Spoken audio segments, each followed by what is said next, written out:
What's going on, guys? I'm Jace. I'm Josh. And we are watching Fullmetal Alchemist Brotherhood, episode 37. Jace, do you remember what happened last time? They're still in the north area. What is it called? The northern wall of bricks. The northern wall. It's the border to the country. It's like they protect the border from Drachma, which is They figured out that there's a giant fucking alchemy circle in the entire continent. Mm-hmm. Which they're gonna... I don't know about the continent. It's a country. Whatever. I just thought that's interesting. So they keep talking about the country north of them called Drachma. I don't think we find out anything about that country. It's just the only thing we know about them is that maybe there's the potential risk of Drachman spies to their wall because they keep talking about it. And other than that, the only thing you know about the country is that it's to the north of us. That's all we know about Drachma, I think. Yeah, giant country-sized transportation circle. So, Jace, remember the city of, I think it's called Xerxes? How everybody went missing? Oh, when Rinri showed up. That too, yes, I wanted to bring that up too. Winry showed up at the very end there. She is there for the sole purpose of getting Ed some different automail that won't hurt him in the ice. Because remember, it's too cold and his stumps will hurt. Olivier killed that one person. Yeah! And into the cement. Oh, that's so cool. It was so good. No, but everybody in Xerxes died. They went missing. And it's presumed that they did that, like somebody did that to the place to create a giant Philosopher's Stone.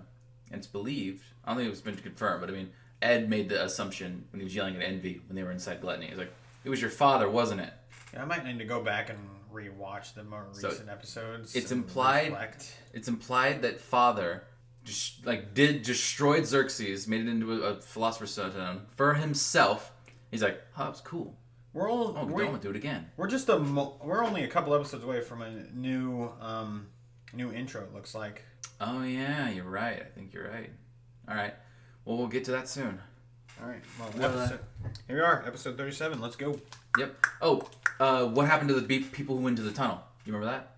Shadow. Just blackness all over the place, and it smiled, and I had eyes, and it stabbed people, and it severed a dude's arm, and then that was it. Tokoyami, why are you doing in another show? I'm waiting for the reveal, and you're gonna flip. You're like, what the fuck? All right, let's go.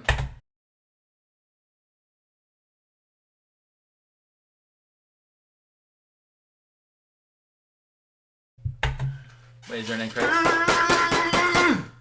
You okay, man? I hate you. For what? I hate you. What'd I do? You had to give me a show where they instantly foreshadowed something that was instantly about to happen. Salama's fucking pride. Yeah. What the fuck? And right before, the mom's like, he's the pride of my life. I was like, oh, I didn't pick up on that. I hate you. I was like, she said pride. I want to know if that was actually planned from the start, from the mangaka, because I can't imagine, the kid just going along with, showing up at the library and be like, you're short. It's like, I'm such a big fan. It's Edward Elric, the little alchemist. But I guess you could make the justification that, he was doing recon on, what they were doing. Keeping tabs on them without them even knowing it because they didn't know he was a homunculus. Did the mom say that she thinks that Salim and Bradley are related? I thought, didn't they say, in the first when it was the three of them and Ed and Elle were in the room, because we're not related by blood. I thought he was adopted the whole time. He is adopted. Well, I mean, except he's not adopted. He was fucking created. He was sort of adopted. He's playing the child. He's playing the adopted son. Playing the adopted son. Yeah. He's a homunculus. Ah, yes, the three genders: boy, girl, and homunculus. Oh God, don't get political. People might get mad. That's not political. I think I was getting okay. I thought Buccaneer's voice actor sounded familiar, but I think I think in my head he sounds a lot like Tetsu, but I know that's not him. It sounds like a little bit like Tetsu. You're right. I'm watching this anime and I'm like, this. Keep in mind, this anime it premiered in 2009. That's a long time ago. I was looking at some of the backgrounds and it legit looks like traditional painted backgrounds. I mean, these are so gone now. Look at this background. There's highlighter streaks in the background. It looks like the Dixie Cups. Oh my God, you're right. It does. Which I'm not. I'm not saying that this animation is bad or outdated. It still holds up, but parts of it are a little outdated. I'm talking. The background's a little bit if if this came out today, I feel like all this would be like super digital. Like it looks like somebody went in like and just drew this on a piece of paper and then took like a super stylized photo of it and just planted it in the background. They put it on the scanner. Like a scanner, yeah. But it looks good. I'm not saying it doesn't look bad. I love how Buccaneer gets mad. He's like, life's not fair. He's got a really cute engineer. Oh yeah, they went in to find the tunnel. They went to the tunnel. They saved the people. And then two of the people. Pride was about to attack, and we didn't know it was Pride yet. I didn't know it was Pride yet. You probably did. Yeah. And then Pride got called back because Hawkeye was at his house. I mean, I don't understand why that drove him back. Comments will tell me, probably. So that's Pride's ability, is like the shadows. And he can cut you with the shadows. But remember what those dudes said. Get rid of the light. Because if there's no light, there's no shadows. There's nothing but shadow. Well, I mean, it's basically if he's in a state of like there's no light at all, he can't use his powers. Minor spoiler, but whatever. I mean, it doesn't make sense to me, but okay. By the way, you're definitely gonna want to remember those 4 dudes who showed up at the beginning of the episode. I know they don't seem important, and also these two kind of look the same with their glasses. It looked like if Eggman and Dr. Wily had very muscular children. Fraternal twins. Part of the transmutation circle that they're trying to make in the country is about going to the spots where the circle spots align and committing mass genocide. That is like the equivalent of having a smaller circle and just having people on those spots and using their souls to make the transmutation circle. That's what Ishval was. That's what the other ones were. And this is like the last spot because it's at the very top of the country. And they want them to commit mass genocide here. Envy. How much shit Envy did just by murdering one child. Yep. Where is Envy right now? What's he up to? He's kind of taking the back seat. It's because we finally got introduced to Sloth and Pride. That's all the homunculi, Jace. They're on the board now. We don't have Lust is gone. Well, I mean like they're known. Like there's no more like for a while I was like, what does Pride look like again? I haven't seen Ling. Green.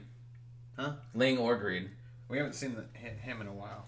Oh yeah, he's probably still owling at the top of that tower. Oh my God, you're right. He probably is. He's being so emo. We can't see them all in one shot now because Lust is gone, unless Father creates another one. Oh my God, which won't have the same memories. Can you imagine like if all of them just showed up with if they were all in one place at the same time?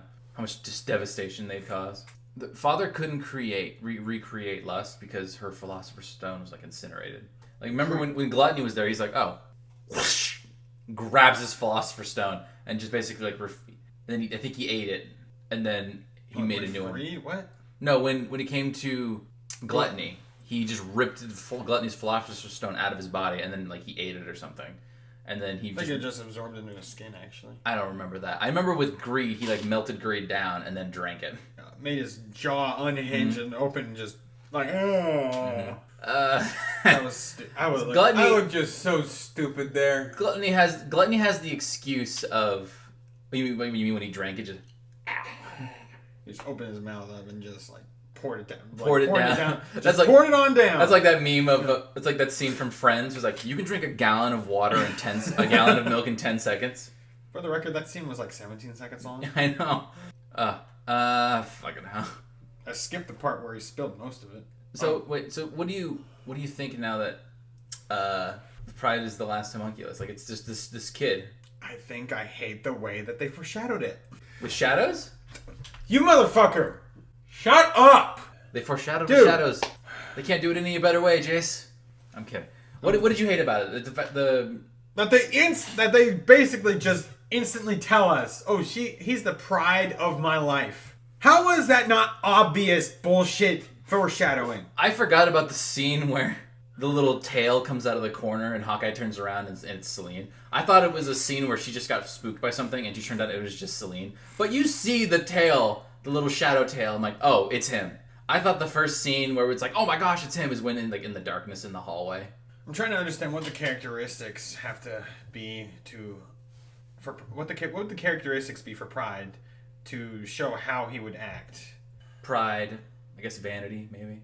It's kind of something like that. Like, I mean, it's prideful. We know that Greed, the first time we saw him, That was a good representation. He was doing his own thing, doing what he wanted to do, not following father's orders. Mm-hmm.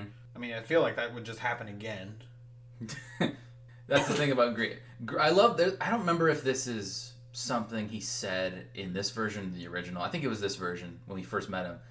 Greed has like this really good quote. He's like, I don't know why you guys are getting so mad at me for. Greed is a natural thing. Everybody wants something they don't already have. It's a good point.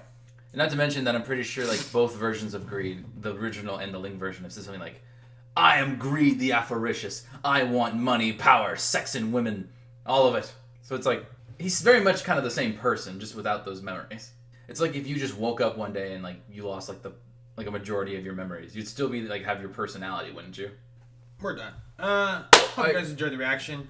Patreon is the thing. It exists. And I'm Jace. I'm Josh. I'll see you guys in the next one. Yeah. Bye.